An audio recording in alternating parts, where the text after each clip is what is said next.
Hey guys, today's hot topic, Black Wall Street.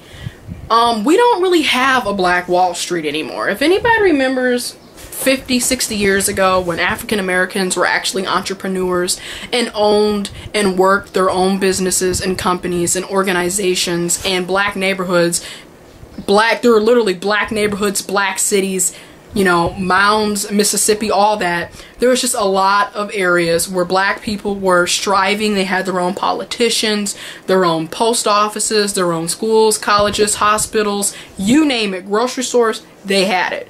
Nowadays, black people don't own anything and are the main ones complaining about how they're suffering and how other races of people are coming into the community, buying up everything, owning everything, and it's like, whose fault is it?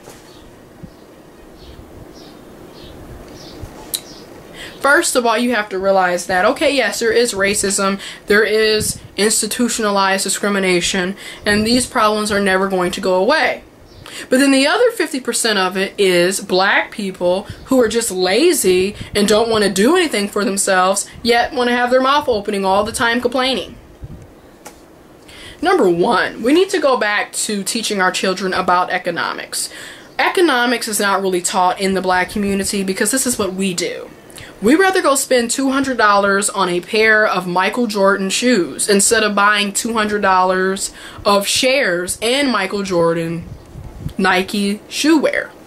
Instead of buying stocks and shares that you can actually own a piece of the Michael Jordan franchise, you rather go spend $200 that you probably don't have on some shoes that could have went to, I don't know, paying for rent, paying your cell phone bill, getting gas, getting groceries. Our priorities are not right. And as far as economics, the minute black people get something, we spend it on ignorant stuff that has no value. A lot of materialistic values is probably why the economic level in the African American community is going down, because we rather have the latest fashions and the latest gadgets. But one thing you have to realize is, if you're buying something like a car, a television, a video game system, tennis shoes, the minute you buy it, the depreciation value is well over 50%. I mean, seriously, the minute you pull off out of the car lot with your brand new BMW, Cadillac, Mercedes-Benz 300, you just lost 50% of the value, just like that. And let's not talk about video game systems and video games themselves. How many times have you bought a video game and then a couple of months later you wanted to turn it in and you spent $60 on it and you can't even get $30 for it when you turn it back? And that's pretty much the story of black Americans in this economic situation. We waste money on materialistic items that doesn't mean anything to us. Instead of owning it, you know, like, why don't you buy some shares in Best Buy? Buy some shares in Nike. Buy some shares in Xbox, Microsoft, or PS, Sony. Buy some shares. Own some stock. Okay? Buy up some property, especially nowadays with houses that used to be $100,000 that aren't even $15,000 a day. If somebody had $50,000 that they could invest in buying houses, you would make a killing, because then you could go back, buy the houses in the community, and rent them to people in the community. But we don't think like that. Okay? As far as owning our own grocery stores, there are still some mom and pop stores around, but in general, we don't own anything. And black women, you know, I'm about to get on this. Do you see my hair? You see, it's cut real short. See that?